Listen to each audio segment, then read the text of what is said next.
Bugün izoproseslər haqqında danışacağıq. İzoproseslər nəyə deyilir? Deməli, verilmiş kütləli qazın makroskopik parametrlərindən, yəni bunlardan V, P və T birinin sabit qalması ilə gedən proseslərə izoproseslərdir. İzo eyni mənasını verir. Yəni izoproseslər 3 qrupa bölünür. İzotermik proses, izobar və izoxor proses olmaqla. İndi hər biri haqqında məlumat verək. İzotermik prosesdən başlayaq. İzotermik proses. Deməli, izotermik proses nədir? Sabit temperaturda verilmiş kütləli qazın halının dəyişməsi prosesidir ki, biz buna izotermik proses deyirik. Dedik ki, sabit temperaturda, yəni T bərabərdir konstant verilmiş kütləli, M bərabərdir konstant. İndi biz bilirik ki, Mendeleev-Klapen tənliyində PV bərabərdir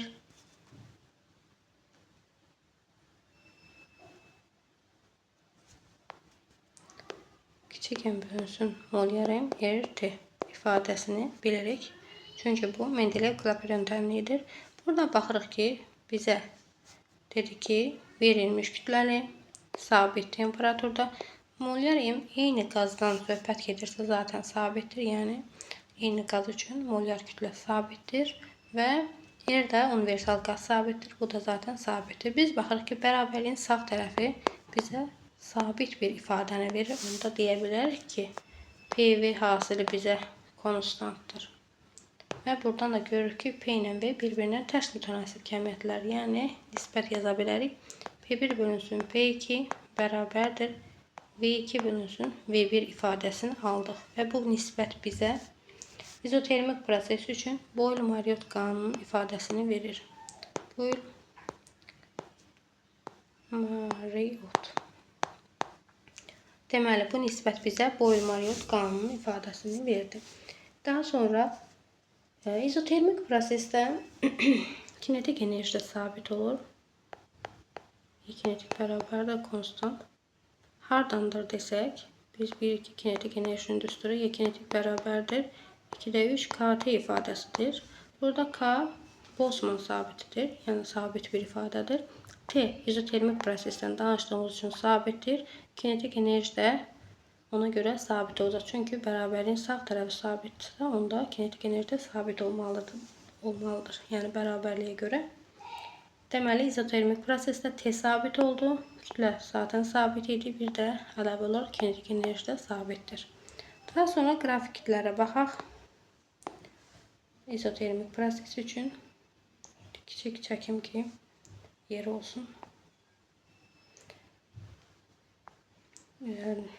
İzotermik prosesdən danışırıq.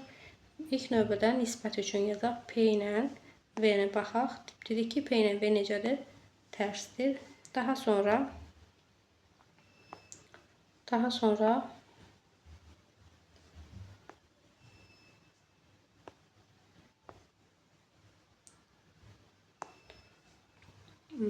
məsələn, P-nin T-dən asılında yaza bilərik. P-nin T-dən asılı. İzotermik prosesdən söhbət getdiyi üçün nə olacaq? T sabit olacaq. Amma axıra qədər çəkmirik. Qırıq-qırıq. Daha sonra başqa nə çəkə bilərik? Məsələn, V-nin T-dən asılını çəkə bilərik. V-nin T-dən asılını çəkək. V-nin T-dən asılı yenə sabitdir. Çünki izotermik prosesdən danışırıq. Sabit olduqda görürsünüz, xəttə perpendikulyar olur. Bu qədər. İzotermik proses haqqında bu qədər. Daha sonra izobar prosesdən danışaq. İzobar proses nədir? İkinci olaraq qeyd edeyim. 2.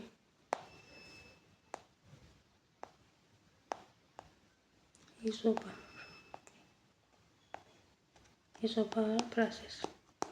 İzobar proses nəyə deyilir? Sabit təzyiqdə verilmiş kütləli qazın halının dəyişməsi prosesidir ki, biz buna izobar proses deyirik. Dediyimizi yazaq. Sabit təzyiqdə dedik. P bərabərdir konstant. Sonra dedik ki, verilmiş kütləli M bərabərdir konstant. Biz indi hər dəfə Mendeleyev klaperon tənini yazmaq əvəzinə bu səfər yazaq. Molyarem RT.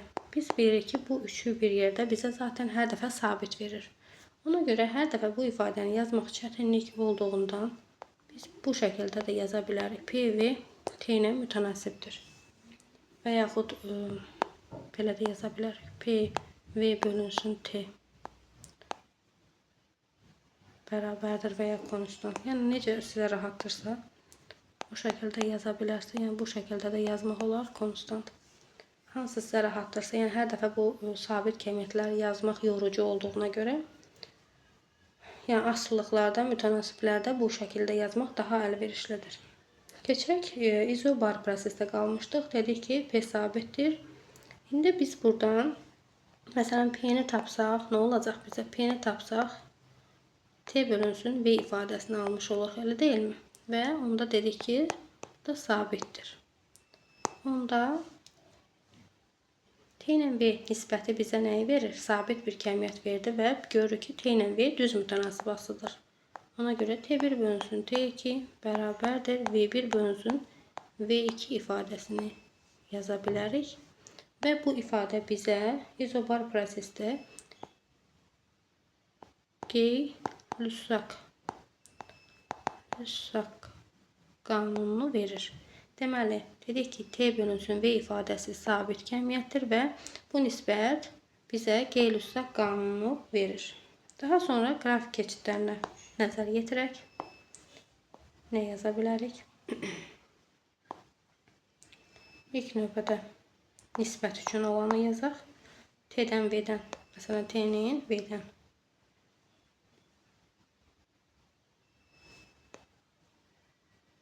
V-ni T-dən bu şəkildə yazaq.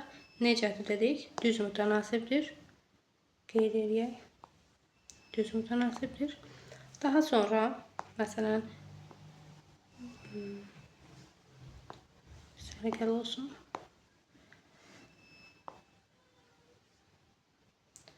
Məsələn, nə deyə bilərik? Məsələn, P-nin T-dən də deyə bilərik.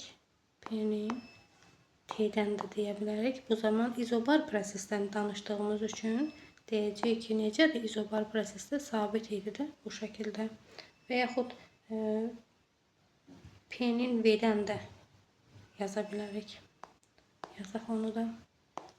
Məsələn, onu buradan bir balaca çəkim, qalmasın. Məsələn, dedik ki, P-nin V-dən. Yenə izobar prosesdən danışdığımız üçün izobar prosesində nə demişdik? Dedik ki, P sabitdir. Yenə bu şəkildə və izobar prosesdə dedik ki, nədir? Bu qanun bizə Gay-Lussac qanunu, yəni ifadəsini verdi. Bu ifadə. Daha sonra qrafik keçidlərimizi qeyd elədik. Keçək izoxor prosesə. İzoxor proseslər nə deyir bizə? Üçüncü proses. Üçüncü izoxor proses. Deməli, izoxor prosesdə də bizə deyir ki, sabit həcmdə verilmiş kütləli ideal qazın halının dəyişməsi prosesi izoxor proses adlanır. Yenə sabit həcmdə V bərabərdir konstant.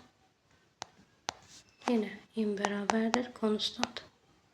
Daha Mendeleyev klaperon tənini yazmıram. Biz bayaq dedik ki, PV bölünsün T bərabərdir konstant və yaxud PV T ilə mütənasibdir göstərə bilərik. İndi biz dedik ki, izoxor prosesdən danışırıq. İzoxor prosesdə V sabitdir. V sabitdirsə, yəni buradan V-ni tapsaq, T bölünsün P ifadəsini alarıq. Mütənasiblik qoyaq. Və baxırıq ki, yəni T ilə P necədir? Düz mütənasibdir. Yəni nisbət yaza bilərik. T1 bölünsün T2 bərabərdir P1 bölünsün P2 ifadəsi. Və bu ifadə də bizə Şarl qanununu verir. Şarl qanununun ifadəsidir. Və qrafik keçidlərindən davam edək.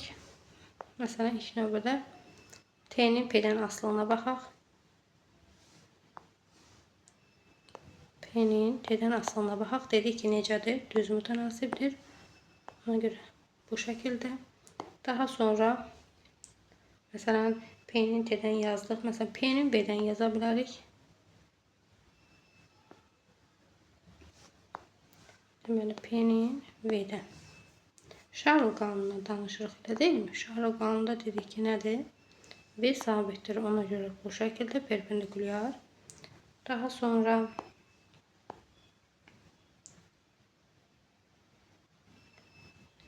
T'nin V'dən asılımı yazaq. T'nin V'dən asılımı yazaq. Yenə Şarl qanunundan söhbət getdiyi üçün, yəni izoxor prosesi olduğu üçün izoxor prosesdə V sabitdir ifadəsini alırıq. İzoproseslər haqqında bu qədər. Yəni gördüyümüz kimi hər bir prosesdə bir kəmiyyət sabit oldu. İzoproseslərin tərifində dediyimiz kimi izotermik prosesdə T sabit oldu. İzobar prosesdə P sabit oldu. İzoxor prosesdə də V sabit oldu. Və tərifdən də dedik ki, bunlardan birinin sabit qalması ilə gedən proseslərdəki biz izoproseslər deyirik.